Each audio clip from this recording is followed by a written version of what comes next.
23층 엘리베이터에 아이와 아빠가 올라탑니다. 아이의 학원을 데려다주는 길이었는데요. 잘 내려가던 엘리베이터가 갑자기 15층에서 덜컹하며 멈췄고 그 충격에 아이와 아빠 모두 바닥에 주저앉고 맙니다.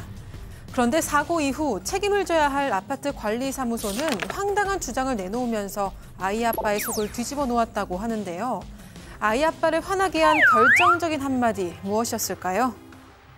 자, 역시 제보 사건인데요. 와, 이거 진짜 충격적인 사건이에요, 이거. 네, 이게 지난달 28일인데요. 서울 영등포구에 있는 한 아파트에서 이제 제보자인 아이 아빠가 아이 학원 데려다 주려고 23층에서 저렇게 엘리베이터를 탑니다. 자, 이 영상 좀 잘 좀 보십시오. 네, 문이 닫히고요. 잘 내려가고 있었는데 15층쯤 지날 때 갑자기 크게 덜컹거리면서 멈추게 됩니다. 자, 문제 없어요, 지금까지는? 예, 저렇게 내려가다가 오. 덜컹했습니다. 아이는 보시다시피 바닥에 그대로 넘어졌고요. 제보자 역시도 크게 휘청이면서 손잡이를 급하게 잡습니다. 비상벨도 막 눌러보는데 어떤 조치도 취해지지 않았습니다.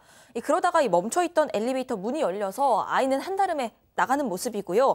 제보자는 자세히 보시면요. 문에 기대서 잘 움직이질 못합니다. 사고 충격 때문에 허리를 다쳐서 이 통증이 굉장히 심한 상황이었다고 합니다. 그래서요. 한참을 고민하다가 결국 엘리베이터를 다시 탑니다. 당시에 통증이 너무 심해서 차마 계단으로 내려갈 수가 없었던 상황이고 올라가야 하나 어떻게 해야 하나 한참을 고민하다가 너무 아파서 어쩔 수 없이 다시 탔다고 합니다.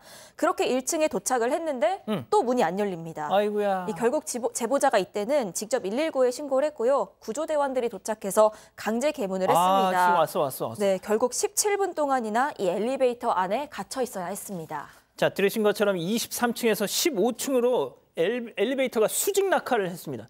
정말 제가 좀 자료를 찾아봤더니 엘리베이터가 추락할 때 이건 거의 진짜 자유낙하하는 거랑 똑같대요. 그래서 이게 덜컥 멈추게 되면 진짜 허리가 완전 확 나가버린다는 거예요. 자, 보신 것처럼 제보자는 아픈 허리를 부여잡고 병원부터 갔습니다. 자, 병원에서 보험 처리 어떻게 하실 거냐 이렇게 물었더니 물었고 제보자는 관리사무소 당연히 전화해서 여기 어떻게 해야 됩니까 물었대요. 자, 그런데 돌아온 답변 체크포인트 짚어보죠.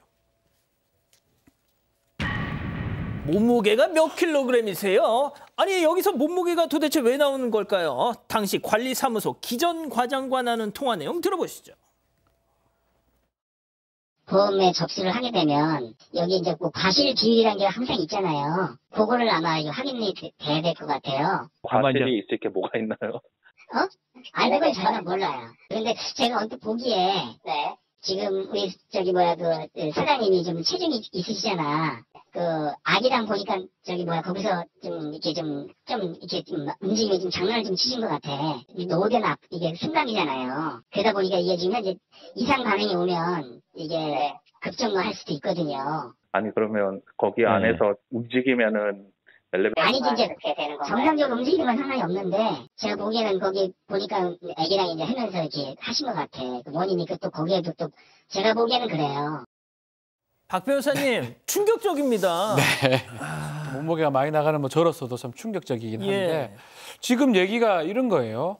보험에 청구를 하려고 그러면 과실을 좀 따져봐야 되는데 근데 사실은 저 상황에서 과실이 없을 거라고 생각하는데 그 과실 부분이 체중이 과실이라는 겁니다. 허허, 이런.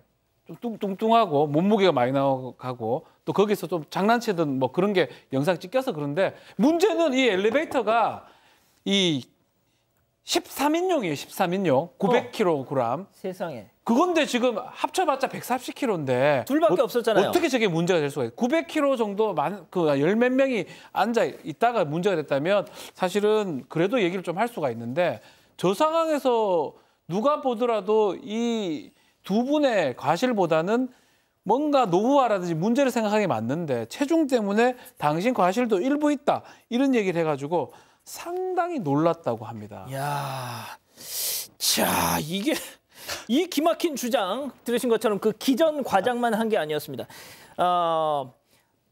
이 사람은 말이죠. 제보자를 더 열받게 했다는데요. 이어서 들어보시죠.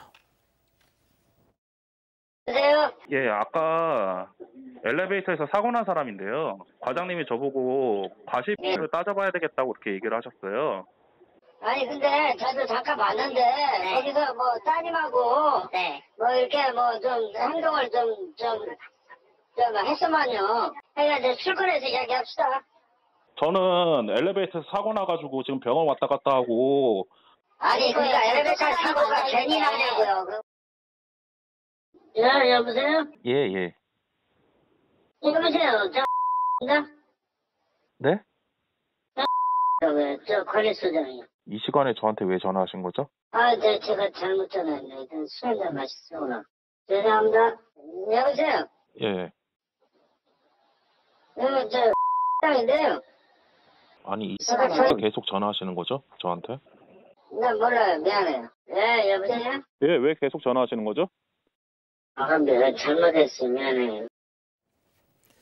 와, 진짜 교수님, 예. 이 제보자분이 제가 보니까 보살님이셔, 보살님. 아주 젠틀하네. 너무 진짜 와, 진짜. 아주 젠틀한데 그러니까. 제가 봤을 때는 저 관리소장이라는 분이 저렇게 3번에 걸쳐서 전화를 한 것도 일종의 저는 의도가 있는 행동이라고 저는 봅니다. 진짜요? 예, 그러니까 이제 아까도 얘기 나왔지만은 뭐 안에서 이상한 행동을 하지 않았느냐 이런 등등 얘기를 하고 있는데 실제로 이제 관리소장 이분도 역시 그 바로 제보자의 과실이다라고 이렇게 주장을 했었고요.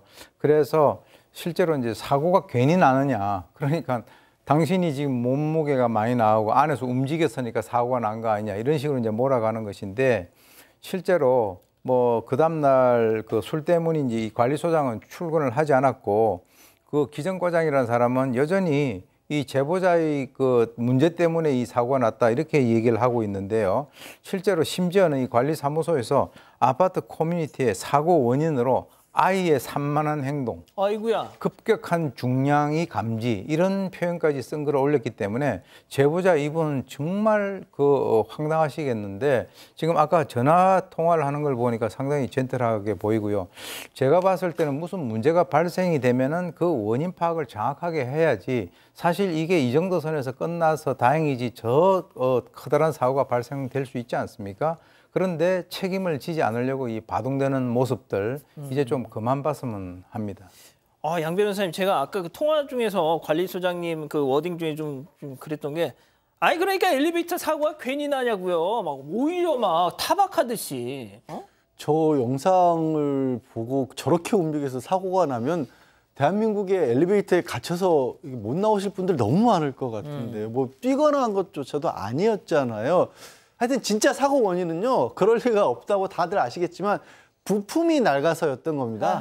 사고 당일날 수리기사가 와서 보니까 이게 10년 주기로 교체를 해줘야 되는데 교체를 안 했던 겁니다. 세상에. 저게 이제 엘리베이터 하부 부분인데 저렇게 엉망이 돼 있기 때문에 고장이 났던 거고 그 제보자분이 정말 착하신 것 같아요. 그래도 혹시 몰라서 수리기사한테도 따로 물어보셨대요. 혹시 제가 체중이 많이 나서 아니야. 고장 났습니까? 그래서 수리기사분이 그럴 리가 없죠. 이렇게 바로 얘기를 하셨다는 거고요. 사흘 뒤에는 승강기 안전관리공단에서 나와서 조사를 했는데 이거 역시나 승강기 자체 문제지 사람 때문에 그런 거 아니다라고 결론을 냈고요. 거기서 끝나지가 않습니다. 이 관리사무소에서요. 입주민 대표, 승강기 안전관리공단, 보험회사, 손해사정인 다 모아놓고 회의까지 했대요. 세상에. 그 자리에서도 다른 사람들은 다 그럴 리가 없다고 하는데 끝까지 이 관리소장하고 이 기존 소장은 이거는 제보자분의 체중 때문이다. 이렇게 얘기를 해서 결국 거기서 고성이 오갔고 나중에는 이제 제보자분이 사과를 요구를 해서 그냥 관리사무소에서 그럼 사과문 게시하겠다. 사과를 한 것도 아니고 사과문 붙이겠다. 그러고 끝이 난 겁니다. 사과문이 올라갔으면 붙였으면 저희가 다루겠습니까? 안 붙였습니다. 하루 이틀 지나도 강간무소속이었다고 하는데요. 안 올라오니까 사과문 자체에서 뭐 체중 언급한 부분 이런 것들 있을 줄 알았는데 결국 없다는 걸 확인한 다음에 결국 찾아가서 얘기를 합니다. 왜 체중 관련돼서 사과하지 않느냐라고 하니까 이 무슨 얘기를 하냐면 관리소장이 제보자에 당신이 써가달라라고 황당한 말을 했다고 하면서 써주면 그걸 사과하겠다. 그러면서 관리소장이 심한 욕설을 내뱉으면서 사무실을 휙 나가버렸다고 합니다.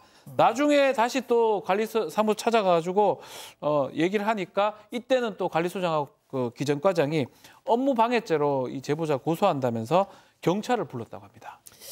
자, 근데 또 사고가 났어요. 네, 이 일 이후에도요 2번이나 더 사고가 났습니다. 심지어 한 번은 또 제보자의 딸이 안에 타고 있는데 사고가 났으니까 이 딸은 2번이나 사고를 겪은 겁니다. 이거 아까랑 다른 영상이죠? 네, 다른 영상입니다. 다른 사람이랑 타고 있는데 사고가 났던 거고요. 또 한 번은 관리사무소 직원 타고 있을 때 사고가 났다고 합니다. 세상에. 그래서 제보자는 덜컹. 이참에 노후화된 부분 좀 전면 교체하자 이렇게 얘기했는데요. 아무래도 돈이 걸려 있다 보니까 이게 쉽게 받아들여지지가 않는 상황입니다.